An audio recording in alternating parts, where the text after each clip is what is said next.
Salut les amis, mumeze gute? Nizere ko meze neza aho muri hose, nange sava meze neza, nari mbakumbuye cyane. Uyu munsi rero ndashaka kugira ngo mbereke recipe cyangwa se uburyo watekamo imboga zigufasha kugira ngo ugabanye ibiro. Izi mboga ni nziza cyane kuzifata kenshi gashoboka, biragufasha kabisa kugabanya ibiro vuba cyane. N'abatindiye rero reka mbereke ibyo nkoresha. Mfite seleri,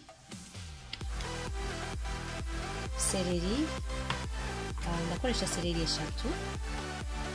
utunguru twa tundi dutoya twa green 2, nkoreshe poivro 1 yuzuye, nkoreshe itomati 2 zirahagije, nkoreshe karoti 2 nazo zirahagije, nkoreshe ishu ntoya, ndumva ndakoresha nk'igice cyayo kubera yuko isa nkaho ari nini, ariko ushobora kwiteka yose. I don't know.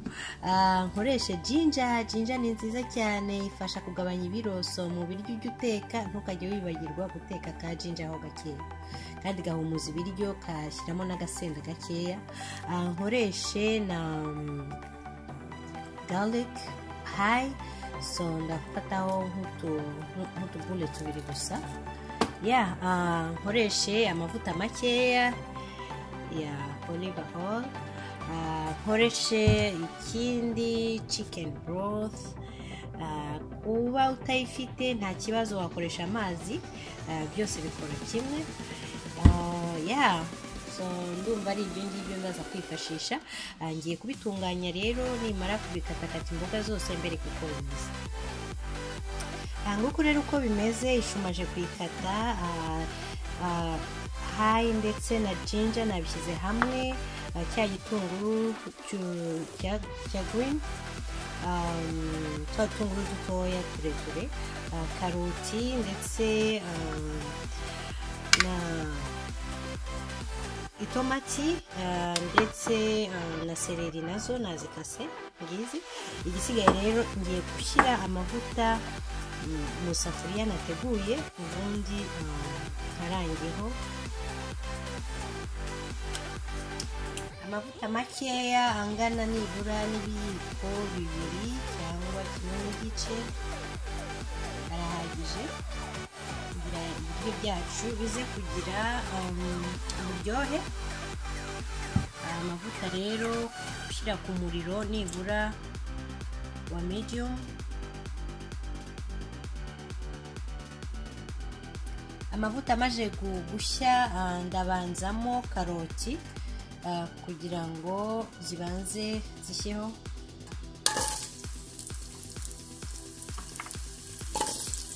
Ni ukwitonda, amavuta hari igihe aba ashyushye cyane atagutarukiraho.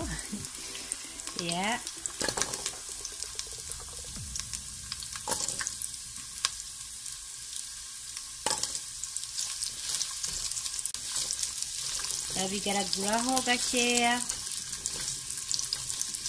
witonda amavuta atagutwika. Igikurikiyeho ndashyiramo seleri,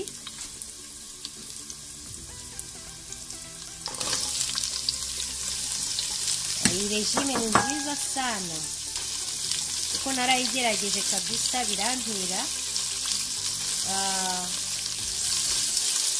Nibura nabonye resulta yabyo nyuma y'ibyumweru 2, kuko nayinywaga kenshi gashoboka, nibura nka 2 ku munsi 3. Naje gusanga rero yuko ifasha cyane mu kugabanya ibiro. Niba namwe mwayigerageza mukareba niba namwe byagenda neza.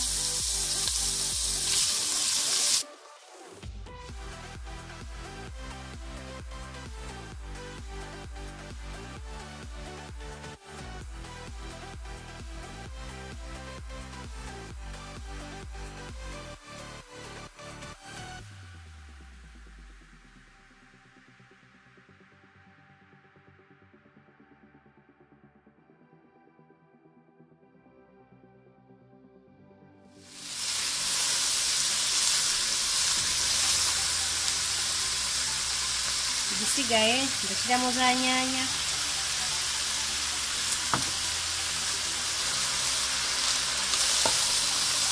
ushaka wazikatamo uduce dutoya dutoya, angiye nzikunda bingana uko nguko ko n'ubundi biraza gutogotana.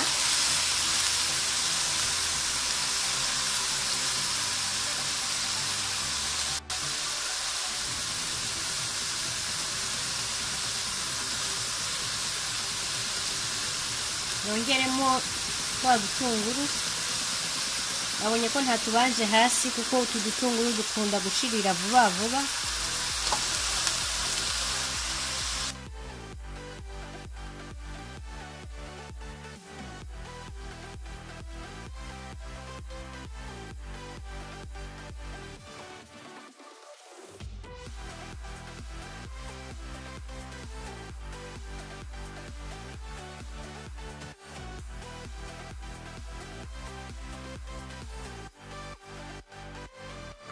Iminota 15 rero irarangiye.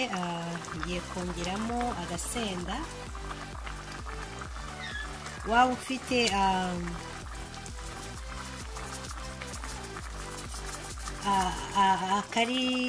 akabisi kagasenda k'i Rwanda wagakoresha, cyangwa se ugakoresha akangaka. Agasenda nako karafasha mu kugabanya ibiro. So murabona rero yuko bimeze neza. Oh my god, birahumura neza. I don't know, inzu uburyo nabivuga, mugomba guteka agasupu mukumva namwe ko kameze. urabona ko kabisa karyoheye ijisho. Ikindi kakaba gafite akamaro cyane mu kugabanya ibiro. Ubigerageze urebe, uzambwire uko bimeze aho hasi muri comment. Kandi wibuke usubscribinge kuri channel yanjye niba uri mushya. Mwebwe musanzwe murakoze cyane kumba hafi cyane, ni by'agaciro, ndabashimira cyane. Ngiye kubereka rero ubundi buryo bubiri bwo gutegura isupu. Kurya imeze gutya